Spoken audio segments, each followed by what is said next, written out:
law demands the separation of the races on the railroad trains, I saw at one time a rather amusing instance which showed how difficult it is sometimes to know where the black begins and the white ends. There was a man who was well known in his community as a negro, but who was so white that even an expert would have hard work to classify him as a black man. This man was riding in the part of the train set aside for the colored passengers. When the train conductor reached him, he showed at once that he was perplexed. If the man was a negro, the conductor did not want to send him to the white people's coach. At the same time, if he was a white man, the conductor did not want to insult him by asking him if he was a negro. The official looked him over carefully, examining his hair, eyes, nose, and hands, but still seemed puzzled. Finally, to solve the difficulty, he stooped over and peeped at the man's feet. When I saw the conductor examining the feet of the man in question, I said to myself, "That will settle it." And so it did, for the trainman promptly decided that the passenger was a negro, and let him remain where he was. I congratulated myself that my race was fortunate in not losing one of its members. My experience has been that the time to test a true gentleman is to observe him when he is in contact with individuals of a race that is less fortunate than his own. This is illustrated in no better way than by observing the conduct of the old school type of Southern gentleman when he is in contact with his former slaves or their descendants. An example of what I mean is shown in a story told of George Washington, who, meeting a colored man in the road once, who politely lifted his hat, lifted his own in return. Some of his white friends who saw the incident criticized Washington for his action. In reply to their criticism, George Washington said, "Do you suppose that I am going to permit a poor, ignorant colored man to be more polite than I am?" While I was in charge of the Indian boys at Hampton, I had one or two experiences which illustrate the curious workings of caste in America. One of the Indian boys was taken ill, and it became my duty to take him to Washington, deliver him over to the Secretary of the Interior, and get a receipt for him, in order that he might be returned to his Western reservation. At that time I was rather ignorant of the ways of the world. During my journey to Washington on a steamboat, when the bell rang for dinner, I was careful to wait and not enter the dining room until after the greater part of the passengers had finished their meal. Then with my charge I went to the dining saloon.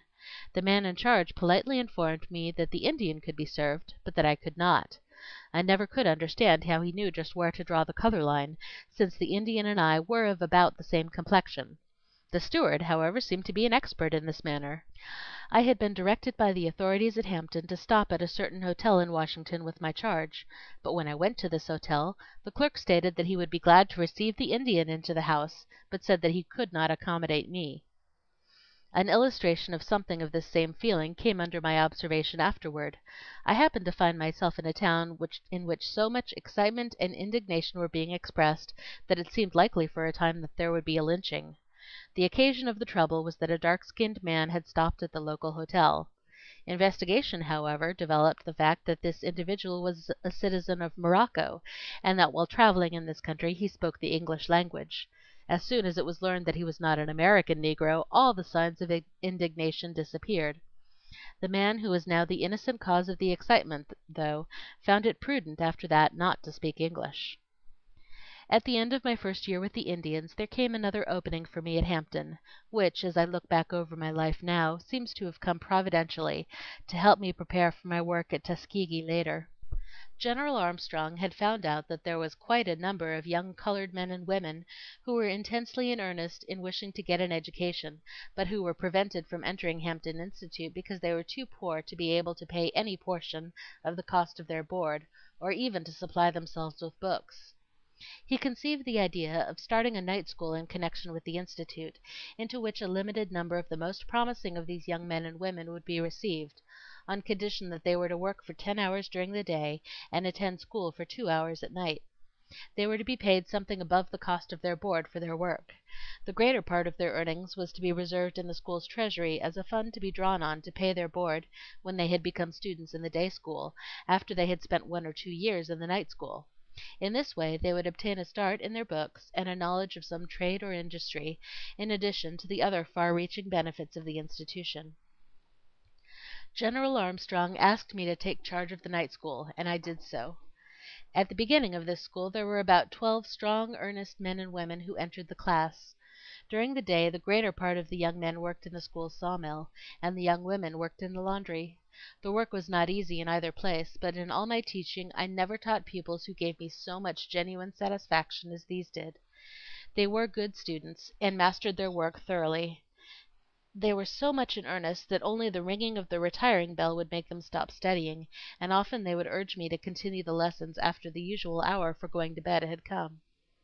These students showed so much earnestness both in their hard work during the day as well as in their application to their studies at night that I gave them the name of the "Plucky Class," a name which soon grew popular and spread throughout the institution.